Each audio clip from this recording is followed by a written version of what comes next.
mga boss! Ito ang Kawasaki ER6N.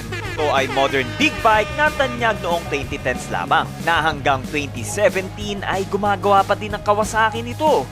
Meron itong 650cc twin-cylinder engine, 6-speed, liquid-cooled na may 72.1 horsepower at 8,500 RPM at 66 Nm of torque at 7,000 RPM. Fuel-injected din ito na may 16 liters na fuel capacity.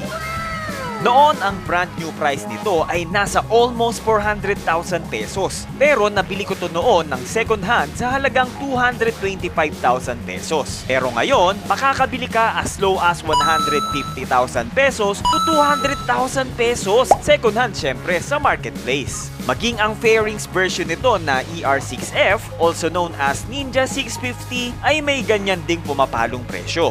Depende din sa kondisyon syempre. At kaya ko nasabing sulit ito, unang-una mga boss, Kawasaki. Alam naman natin pag Kawasaki, solid mga boss. Reliable Japanese brand. Nabili ko to nang wala pang 27,000 ang mileage. Ngayon, nasa 50,000 mahigit na. Nagkaroon man ako ng problema dito, minor lang. Gaya ng nalobat, fuse na naluma na, at tumirik ako dahil sa grounded wiring. Nabiyakan din ako ng bearing sa likod ng motor ko pero buti na lang madali humanap ng kapalit. Pero sa engine nito, performance, wala akong masasabi mga boss. Sobrang tibay din ang build nito. Quality ang mga materials na ginamit dito. At sa lakas ng motor na to hindi ka mapapahiya. 72.1 horsepower, 66 Nm of torque, kaya umabot ng hanggang 220 km/h ang top speed. Yes, hindi kasing lakas ng ibang 600cc, especially ng mga inline 4, pero pwede na yan. Hindi naman legal ang pagmamaneho ng more than 100 km/h, di ba? Kaya nga, minsan kahit 1000cc ang mga kasama ko, okay lang. At kung torque ang pag-uusapan, aba, talagang lalaban to. Malakas mga boss! Mas malakas pa nga ang torque nito sa ibang inline 4. O may mas malaking displacement. Kaya kahit 650cc inline 2 lang ito, makakasabay naman. Hindi rin kabigatan ang motor na to para sa 650cc. Sa timbang na 174 kilograms dry weight, mas magaan pa nga to sa ibang 400cc gaya ng NK400. Kaya napatunayan ko din na masarap sa corners itong motor na to. Madali ihiga at yun nga sa lakas ng torque nito mabilis ka makakabawi ng speed paglabas sa corner. At syempre looks nito, machong macho tignan mga boss. Big bike na big bike ang itsura. Modern looks na naked bike ba naman Sa unang tingin nga parang mahirap siyang gamitin kung beginner ka. Pero pag nasakyan na, madali lang pala. Kahit nga sa hindi katangkaran na rider, pwedeng pwede to. Hindi naman kasi kataasan ang seat height nito. Sa totoo lang, ako nga na 5'11", parang nabababaan nga ako ng sobra dito Masasabi ko nga na beginner friendly ang motor na to At speaking of that, madalas nga 'di ba sa gusto mag big bike, simulan daw muna sa 400cc. Gaya ng sa J400 or Ninja 400. Pero para sa akin, pwedeng-pwede naman to. At least dito, hindi agad maa-outgrow ng beginner rider. May ganyang tendency kasi talaga. Gaya ng kapatid ko na nagsimula sa Motorstar Cafe 400. Sa totoo lang, basic lang din naman ang motor na to. Wala gaanong tech. Ito nga sa akin ay hindi man lang ABS. Maaaring disadvantage yan kumpara sa ibang big bike na loaded na. Pero para sa akin, mas maganda nga matuto ang mga beginner sa ganitong klaseng motor Paano masabi? Para mas mahasa ng diskarte sa daan, di ba?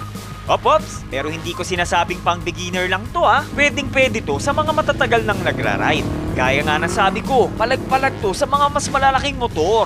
At dahil nga sa basic lang ang technology nitong ER6N o ER6F, hindi rin ganun kamahal ang maintenance nito. Ako usually, umaabot ng 4,000 pesos to 5,000 pesos ang regular maintenance ko sa motor na to. Pero mga boss, thrice or 4 times a year lang naman ako magpa-maintenance Kasama na dyan ang 1.8 liters na change oil, oil filter, 2 bagong spark plug, palit air filter, at ilan pang serbisyo na pinapagawa ko. At medyo may kamahalan nga ang labor sa pinagpapagawan ko sa totoo lang. Kung dadaling ko sa ibang shop to, siguradong mas makakamura pa ako. Pero kasi kaya ako dun dinadala mga expert kasi talaga sila sa ganitong motor. At dahil nga Kawasaki ito, hindi rin mahirap humanap ng pyesa nito. Sa mga aktual na shops o online stores, meron ito. Madami ring accessories para dito At matibay talaga ang mga pyesa nito mga boss. Kaya sa totoo lang, maraming parts nito ay hindi basta-basta pinapalitan. Basta alagaan mabuti, proper maintenance, siguradong hindi magkakasakit ang motor na to. May mga kilala nga ako, mas bago pa ang motor nila sa akin, mas modelo, mas mababa ang mileage, ibang brand,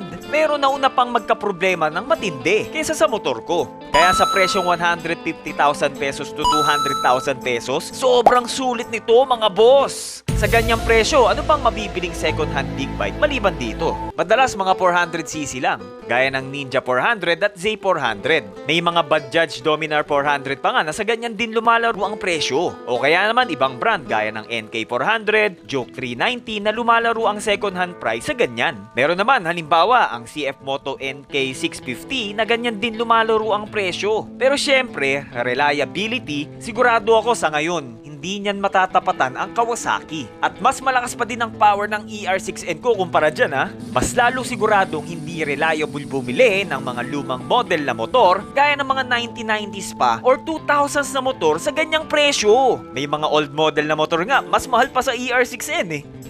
May mga brand new 400cc din sa ganyang presyo. Cafe 400 na nasa 140,000 pesos ang price eh. Dominar 400 na nasa 200,000. NK400 na lagpas lang ng kaunti sa 200,000. Ang iba higit na talaga sa 200,000 pesos. Ang competition talaga ng ER6N o ER6F ay ang kagaya ng Yamaha MT-07, Suzuki SB650 at iba pa. Pero ang presyo ay may kalayuan na sa ER6N na madalas nasa 250,000 pesos pataas na ang presyo. Hindi rin naman nalalayo ang performance ng ER6N sa mga yan ha. At eto, ang J650 nga pala, ang sumunod sa ER6N. Same engine lang sila nito, pero naiba lang ang design, mas modern ng kaunti. Pero syempre, mas mataas ang presyo nito, na lumalaro sa 220,000 pesos pataas ang second hand price. ER6N pa din talaga ang murang modern big bike na 650cc. O nga pala, sa gas consumption, naturally malakas ito kumpara sa mga low cc. Pero para sa big bike, para sa akin ha, tipid na to sa gasolina mga boss. 600cc pa naman eh. Sa odometer ko nga, nasa halos 20 kilometers per liter ako. Madalas pa nga premium na gasolina ang ginagamit ko. Pero kung hindi premium, sigurado mas matipid pa to mga boss. Nasubukan ko nga na nagpagas ako ng 91 octane lang mula San Jose del Monte, Bulacan hanggang Baler, Aurora. 500 pesos lang ang pinagas ko mga boss at may sumobra pang konti pagdating ng Baler. Papunta naman sa Baguio mula Maynila, usually nagpapagas ako ng 800 pesos bago bumiyahe. Premium gas yan ha. Pagdating sa dulo ng T-Flex ay may tira pang 2 to 3 bars yan. At dito na rin ako magpapagas pa ng another 500 pesos. Yan, sobra-sobra pa kahit ipang-ikot ko pa sa Baguio. Para sa akin, goods na yan mga boss. May mga 400cc nga, ganyan lang din ang konsumo ng gasolina eh. At minsan, mas malakas pa. Kita nyo no, ang laki na ng mileage ng motor ko. Ang layo na din ng mga debiyahe nitong ER6N ko. Madalas sa Baguio, nakapag-La Union na din, Ifugao, Pagudpud, Bataan Loop, Batangas Loop, at marami pang iba. Ilang beses din ako nag-city riding dito ha. Medyo lugi lang sa bigat pero kaya. Hindi rin sobrang init nito kumpara sa ibang motor. Basta mag-pants lang, di na gaanong dama ang init. Lalo pag traffic. Boy bomba eh. Mas mainit pa nga di hamak ang Motorstar Capay 400 namin dito eh. At dahil nga expressway legal to, pwede to sa mga skyway sa Maynila. Laking bagay niyan mga boss, iwas traffic. Kaya mga boss, para sa akin, sobrang sulit ng motor na to para sa ganyang presyo. Agree ba kayo sa akin mga boss? Maraming salamat sa panonood mga boss, lalo at umabot kayo sa part ng video na to. At kung di pa kayo nakasubscribe, please mag-subscribe na kayo and please like and share the video. Thank you for watching mga boss. Bye-bye!